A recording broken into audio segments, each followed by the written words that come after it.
Terima kasih Anda masih bersama kami pemirsa. Fluktuasi harga nikel global memberi tantangan bagi industri mineral nasional. Lantas bagaimana PAM Mineral melihat dinamika terkini sektor minerba, terutama setelah fluktuasi harga nikel global sepanjang tahun ini? Simak dialog saya bersama dengan Direktur Utama PT PAM Mineral atau yang berkode saham NICL, Bapak Rudi Canaka berikut ini.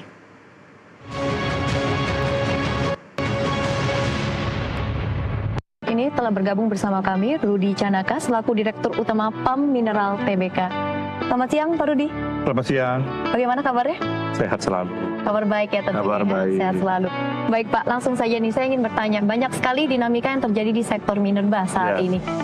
Fluktuasi harga nikel global ini juga menjadi salah satu faktornya ya. Betul. Bagaimana Anda melihatnya? Saat ini sih memang kalau dibandingkan dengan di luar, di Indonesia karena memang demand-nya masih tinggi, terutama untuk ore nikel. Memang untuk NPI dan ferronikelnya sedikit agak melambat, tapi karena mungkin supply dari smelternya cukup banyak, jadi akhirnya harga di lokal sih masih terjaga ya untuk kita sebagai penambang. Dari fluktuasi harga ini, apakah ini juga turut berdampak dari sisi kinerja, mungkin dari pendapatan, kemudian laba bersih, ini seperti apa Pak? Oh, kalau sampai saat ini sih kita masih cukup oke ya. Seperti kita laporkan di kuartal pertama kita, kuartal kedua juga kita masih cukup bagus. Memang yang sekarang terjadi itu ada keterbatasan dari kuota. Ya, dari kuota RKAB ya. Nah, RKAB yang memang saat ini mungkin pemerintah perlu mengatur ulang lah. Mengatur ulang. Berarti dari sisi tersebut masih cukup stabil, tapi strateginya pasti ada dong. Ini seperti apa strateginya?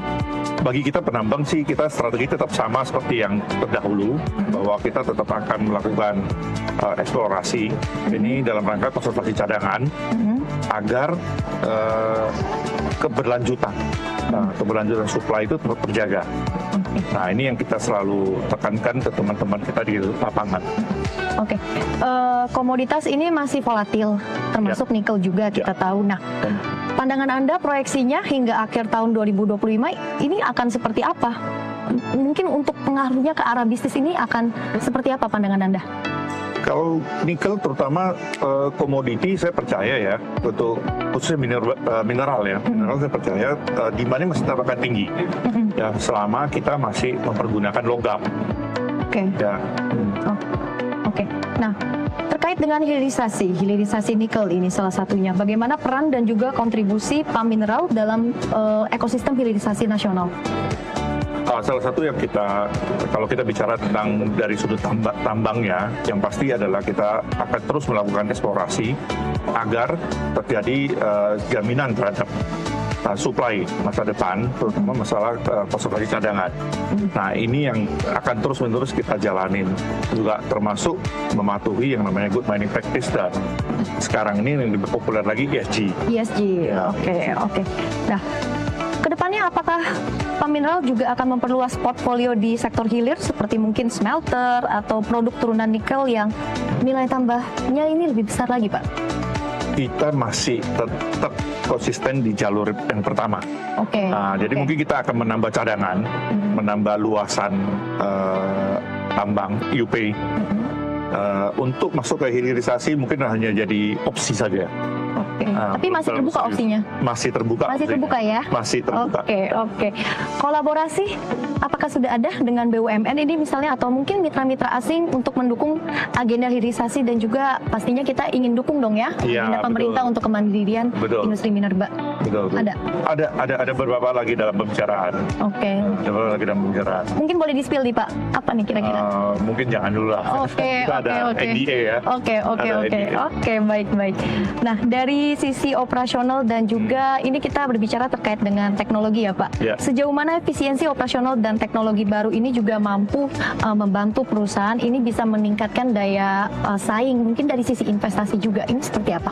Iya, jadi sekarang kita memang menuju ke era digital ya, digitalisasi. Jadi ada beberapa produk digital yang kita develop sendiri.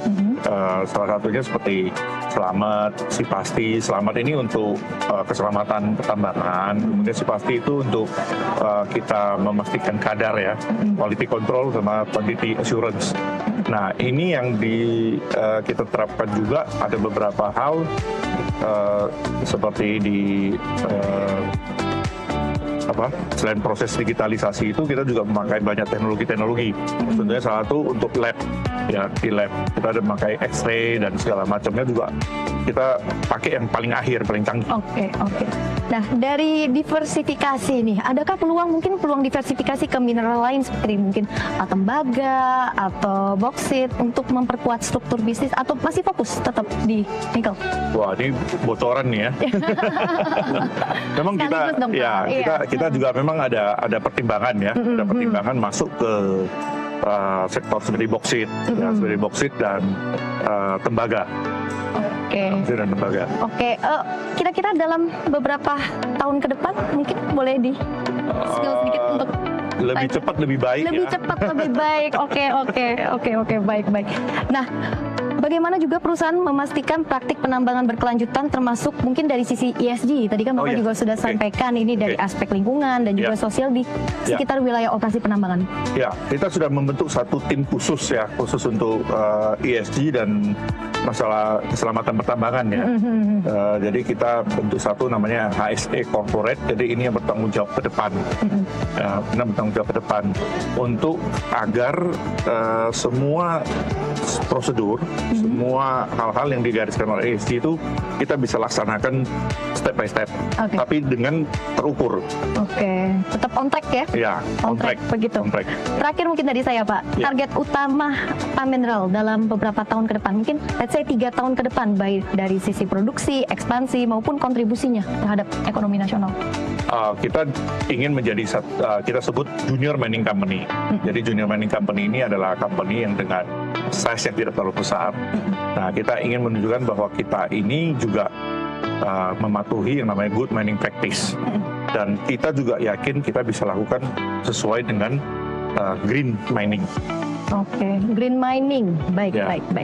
Jadi memang ini intinya adalah strategi bisnisnya adalah bergantung kepada kemampuan adaptasi, kemudian efisiensi dan juga komitmen juga ya terhadap tujuan pemerintah dalam mendukung industrialisasi nasional. Betul. Terima kasih Pak Rudi atas waktunya. Terima kasih banyak. Economic Updates. Ya. Demikian perbincangan kami bersama Rudi Canaka selaku Direktur Utama PAM Mineral Tbk Nusantara. Economic Updates akan kembali usai jeda.